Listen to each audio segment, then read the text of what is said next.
Hey, folks, glad to have you with us. We continue through the Gospel of John. We are making our way through the 13th chapter. We have gotten to verse 12. Jesus has washed the disciples' feet. Now we continue with that story. So just pick up here in verse 12 and read for a few verses, come back and talk it through. After he washed their feet, Jesus put on his robe and returned to the table and said to them, "Do you know what I have done to you? You call me teacher and Lord, and you are right, for that's what I am. So if I, your Lord and teacher, have washed your feet, you also ought to wash one another's feet. For I have set you an example that you should also do as I've done to you.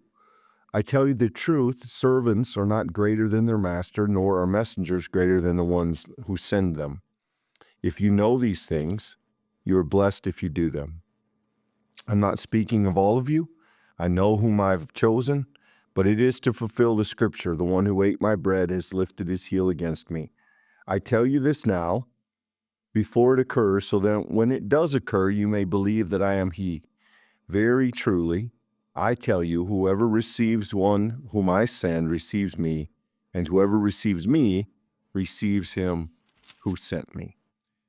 So in the follow-up of Jesus washing the disciples' feet, and if you missed that discussion yesterday, it may be helpful to go back and pick it up, but a very humbling, some would argue humiliating act that Jesus subjects himself to. And now we begin to unpack what it means. And so Jesus asks this question, do you know what I've done? You call me teacher. If I've done this for you, you ought to do this for one another. And I think, Michael, this is one of the great gospel calls to humility. Obviously, service is important in all of the gospels, and Jesus says things that we would resonate with. The least will be the greatest, and the last will be first.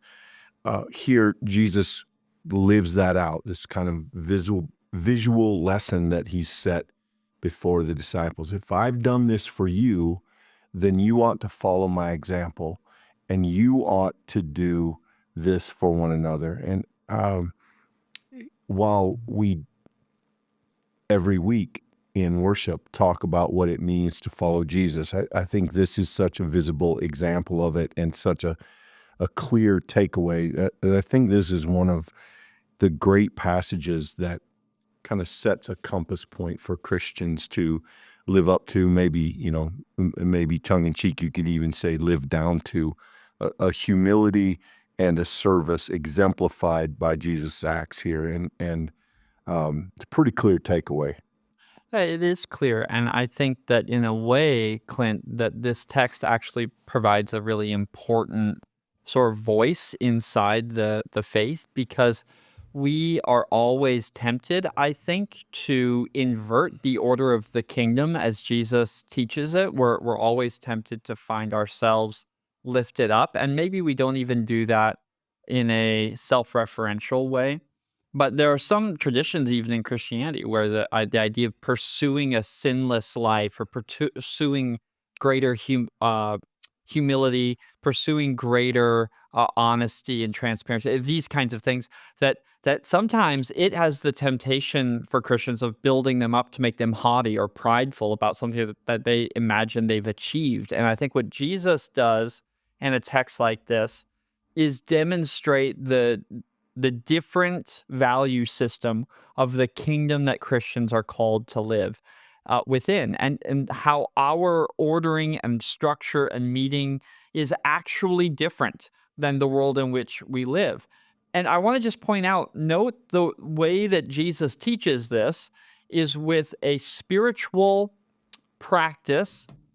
Jesus uses it as a spiritual lesson, but in a physical practice that would have had just common meaning for everyone in the room that day. I think that's what would make this so embarrassing and in some ways humiliating, is the fact that Jesus is he's humbling himself by taking on this dirty task that a servant would have, even a slave in some cases would have, the lowest person in the house. And Jesus takes that task, and Jesus performs this for all of the people there, including, and we must not forget, his betrayer, who's there at table as well. And Jesus shows us in that physical action the extent to which he truly means that he's come to be the servant, that he's come to give up everything for the sake of others. And for Christians, then, I think that this then becomes the linchpin, because in verse 14, if I, your Lord and teacher, have washed your feet, you also ought to wash one another's feet. There's the command, the imperative. This is what Jesus is now going to turn back to the disciples to say, hey, look, if in the kingdom of God that I am presenting to you and proclaiming through my life, if that kingdom is real, then look at how you should behave in that kingdom. And Christians to this day struggle with the temptation to misorder it, to put ourselves or allow ourselves to be put higher than others, and we're always called back down to the ground level. Jesus descends to the dirt with the woman caught in the act of adultery. Jesus descends to foot level with his disciples to show them what it looks like to be a servant leader. Jesus expects explicitly in red text, Jesus expects us to do the same in service for one another and for the world. And the reality is that we need to keep coming back to the heart of this teaching, because Jesus is not making a suggestion here, Clint. Jesus is telling his disciples that this is how you participate in Jesus's kingdom, and it should be all of our life goals to pursue this kind of servanthood. Yeah, I don't always find the Gospel of John as tangible as I do here, and therefore I'm a big fan of this passage, these kind of verses. You know, the challenge to believers to do what Jesus did, to humble himself, to not think of who could serve him, but to literally kneel and to be the one who took upon the task that nobody wanted to do. And then to say to the disciples, did you see me do that? You wouldn't have done it. I did it. And because I did it, if you're going to follow me, that's the kind of life I expect you to lead. That's the kind of service I expect you to give to others. That's the way I expect you to treat others. And clearly Christians who have struggled to live up to these callings, none of us get them all right, but it is such a clarion call here that Jesus gives the disciples. And I think, you know, again, if you weren't with us yesterday, the cultural piece of this, in which this task that Jesus performs is considered despicable. It's lowly. It is for the people at the bottom, and Jesus voluntarily takes that role. He puts himself not above or in front of, but behind and underneath. And that is so countercultural. It is so difficult to do. And I love that John follows this up with verse 17, which again, I just find a powerful call for Christians. If you know these things, you're blessed if you do them, right? The difference in the faith between knowing what we should do and actually doing it. And that's not to talk about sin and grace, et cetera. This is a discipleship moment. Too often, I think Christians don't struggle with discernment. You know, more often than not, in my experience, the faith isn't puzzling about what I should do. It's difficult to do what I should do. And I think, you know, again, this is such just a wonderful challenge and a terrific encouragement. If you know these things, that's great, but you're blessed if you do them. And notice Jesus doesn't say you bless others. You are blessed. Why are we blessed? Because it is always a blessing to do Christ-like things. It is always a blessing to enact an action and a lifestyle that Jesus would himself embody. I find that one verse really kind of the mountaintop here of the whole passage, to be honest.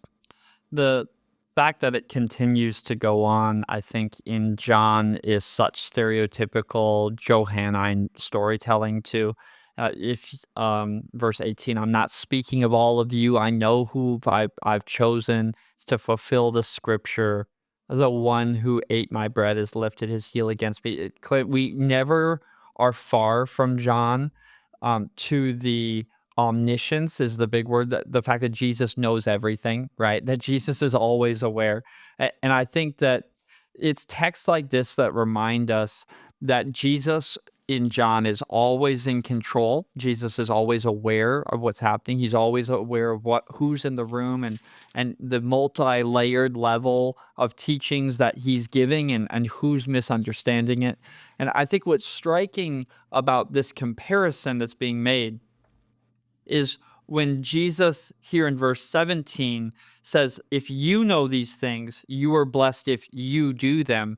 That lands very differently in verse 18 once we realize that he knows of the person who knows these things and is not going to do them, right? He knows in the room there's a person who's heard all of the teachings, and that person is even then decided that they are going to betray Jesus, and that Jesus has eaten bread with him, that Jesus has washed his feet. I think there's a kind of poignant lesson for Christians of all time in this, that the fact that you're in the circle and heard the proclamation, you might be a person who's been in church every day of your life. That is a gift because it invites us into this kingdom. It invites us to have our imaginations and our hearts and our discipleship shaped in such a way that we can serve and live and love as Jesus did. But friends, if we choose to not do it, then at that point, almost as if we're reading the book of James here, Clint, there's just a very practical emphasis in the fact that faith that doesn't make its way from its head to our heart is faith that has not fully taken root and does not demonstrate the unity and conformity to the will of Christ that God has called us into. That we, the servant, cannot be greater than the master, and the master has chosen service. And that is, no matter how much we might fight against it or find it uncomfortable, that is a irreconcilable reality of what it means to be a follower of Jesus, that he's the one willing to get down and wash the feet. And that is, in some seasons of life, I think, challenging. In others, it might be encouraging. But whatever it is, it has something to say for us today. Yeah, and of course, you'd have to parse all these things out, and there'd be nuances on the conversation. But I think it's also a good reminder to many of us who are trying to follow Jesus that a good number of the things that are going to be important to our faith and our discipleship may in fact be things that we don't initially want to do. We don't want to forgive the person who hurt us. Yep. We don't want to apologize when we got something wrong. We don't want to admit that we were wrong. We don't want to confess that we dropped the ball. We don't want to give generously. Whatever it is, those moments of struggle where we're reluctant are exactly where we're tested in our discipleship. And those are the opportunities. Those become the very opportunities to humble ourselves and follow Jesus. And yeah, it's interesting you say this is James-like. It's probably why I like it. So it resonates with practical challenge and gives us something to kind of hang our hats on. And what do we do? How do we act? How will we live? And John doesn't always do that for us. So when he does, I think it's particularly telling, particularly important. And this is a really good passage. Just really briefly here, I do have another thing to add, and I just want to point out that John turns the betrayal of Jesus itself into an opportunity to reveal the divine sonship of Jesus. And this is really, it should surprise us. I don't think it does always, Clint, that it doesn't surprise us as much as it should, but Judas is a scandal, right? The fact that one of the entrusted inner circle would give up the teacher is unfathomable, right? And is the worst outcome that you can imagine.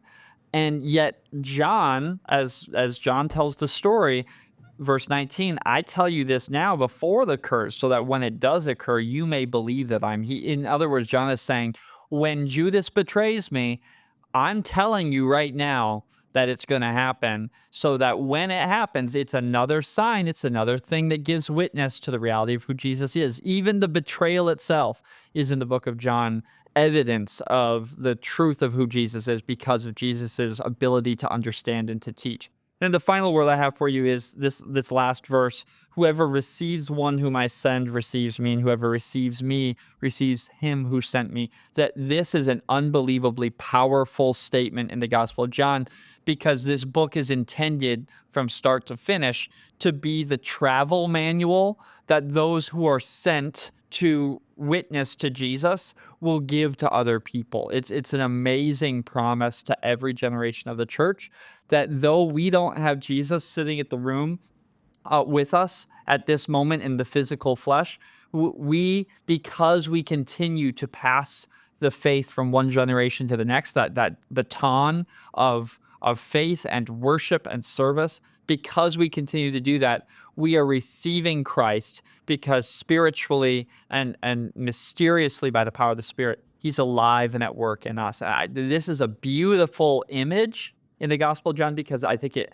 gives voice and breadth and additional color to the expansiveness of the revelation of Christ. In other words, it's not just that you needed to be there to see Jesus. How sad would it be for every generation that followed? No, as long as we continue to pass on the faith and receive it from those who received it from someone else, we are taking part in a form of revelation of Jesus Christ even to this day. That's an amazing gift that John sort of gives to us, is that the witness is always ongoing. And so this book doesn't have an ending period in the classic sort of sense. The story of John ends, but it's intended to lead us to that reality that it's a story that's still being written as time goes on. I think this last verse, this idea of being interconnected, that is going to get fleshed out in deep, rich ways in the about 2 chapters from now. This is a theme that Jesus in John is going to return to really powerfully, and so here we're seeing some introduction to it.